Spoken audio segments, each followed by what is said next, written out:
Votre invité ce matin, Béatrice Ruhl, il s'agit de Raphaël Poli, responsable de l'Observatoire du football du Centre international d'études du sport. Bonjour Raphaël Poli. Oui, bonjour. Merci d'avoir accepté l'invitation de Radio Lac ce matin. On le sait, le sport, comme la culture, est un des secteurs les plus impactés par le coronavirus. Il n'y a actuellement aucune compétition et le retour s'annonce extrêmement progressif. Quelles conséquences à long terme faut-il craindre pour le sport professionnel ? Sans doute, le sport professionnel n'est pas en train de penser à long terme, ça c'est sûr. C'est plutôt la survie à court terme qui occupe les esprits. Malheureusement, la situation, comme vous le disiez, n'est pas encore très claire. Et c'est comme une entreprise qui peut pas fonctionner. C'est des producteurs de spectacles, ils vendent les images des matchs en spectacle aux spectateurs. Et quand tout ceci est arrêté, il y a toute l'entreprise qui est forcément en danger. Vous le dites vous-même, ce sont des entreprises. Le sport a dépassé le simple cadre d'une activité physique.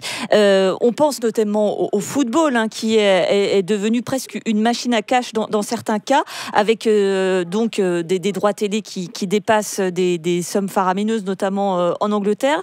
Mais là, actuellement, certains pays, en France, on refuse de payer ces droits télé. Des clubs de foot doivent diminuer le salaire de leurs joueurs parce qu'ils n'ont plus les liquidités.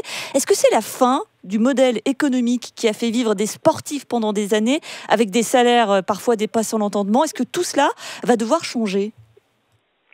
Vous parlez du haut de la pyramide. Moi, je serais moins en souci pour ce haut de la pyramide-là, dans la mesure où ces entreprises se sont devenues des Walt Disney, quelque part, des producteurs de spectacles. Et tant que les gens seront friands, et donc nous-mêmes, en tant que consommateurs de ces spectacles sportifs, et on s'intéresse, et les jeunes de plus en plus, surtout aux grandes marques, et donc aux grands clubs anglais que vous citiez, mais aussi espagnols, Barcelone, Real, en premier, par exemple. Donc ceux-ci, ils ont quand même une cote et une mondialisation qui a aidé finalement à établir leur marque à l'échelle globale. Par contre, c'est tout la moyenne gamme, je dirais, ou les petits clubs professionnels comme ceux de chez nous, on va dire, qui souffriront plus parce que eux, ils n'ont pas cette solidité, cette image de marque qui leur permet, et des réserves sans doute aussi financières qui leur permettent d'être assez robuste, on va dire, pour certains, pour résister. Justement, on va en parler de ce football suisse. Effectivement, alors on a des clubs qui n'ont pas les liquidités du Real Madrid dont vous parliez, ou encore de Manchester United. On a des clubs qui ont des résultats quand même relativement honnêtes. On passe au FC Bâle il y a quelques années. Effectivement, ils sont plus faibles. Est-ce que les clubs suisses de Super League, on pense également à Servette, sont en danger ? Oui, je pense qu'il y a un danger réel dans la mesure où non seulement les clubs suisses dépendent beaucoup plus que ceux des grands championnats des recettes de match, c'est-à-dire la présence de spectateurs au stade. Et si on va reprendre, il y aura sans doute en huis clos. Et alors, il y a sans doute les mesures de chômage partiel qui ont sauvé jusqu'à présent la vie aussi de certains clubs.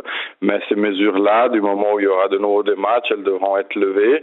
Par contre, il n'y aura pas de spectateurs au stade pour compenser ça, les droits télé sont relativement faibles, et le mercato, c'est-à-dire le transfert de joueurs vers les meilleurs clubs européens qui quand même permettent de renflouer les caisses de pas mal de clubs suisses, il est aussi très incertain parce que il y aura sans doute une baisse des dépenses compte tenu de la situation.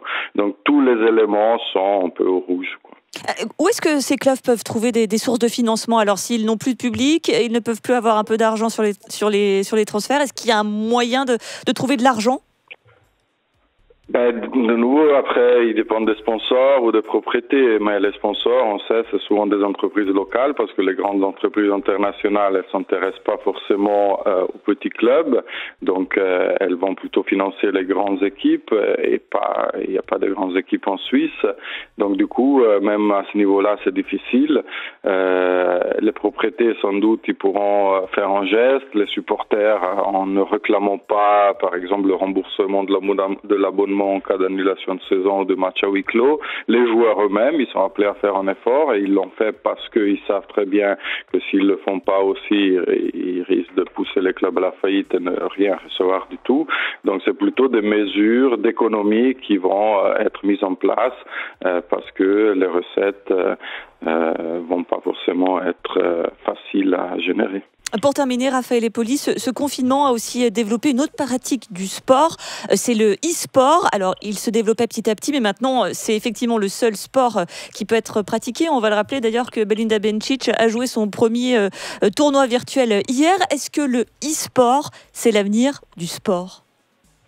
Oui, coronavirus ou pas, je pense que l'e-sport connaît une croissance énorme, surtout et qui se développe aussi comme modèle de sport spectacle avec des arènes remplies et même des arènes construites déjà et conçues déjà pour le e-sport, surtout en Asie, aux États-Unis, mais maintenant ça arrive aussi à Paris, donc chez nous, en Europe. Donc du coup, c'est sûr qu'on n'a pas attendu le coronavirus pour avoir un vrai marché, une vraie économie de l'e-sport, mais ceci, sans doute, a augmenté pas mal la visibilité aussi au grand public, même si la tranche d'âge, on va dire, des passionnés de e-sport est encore relativement jeune, mais on peut tout à fait penser que ces jeunes-là qui ont été aujourd'hui attirés par le e-sport puissent être fidélisés sur le long terme et petit à petit qu'ils puissent délaisser les sports traditionnels au profit du e-sport justement. Merci beaucoup Raphaël Epoli.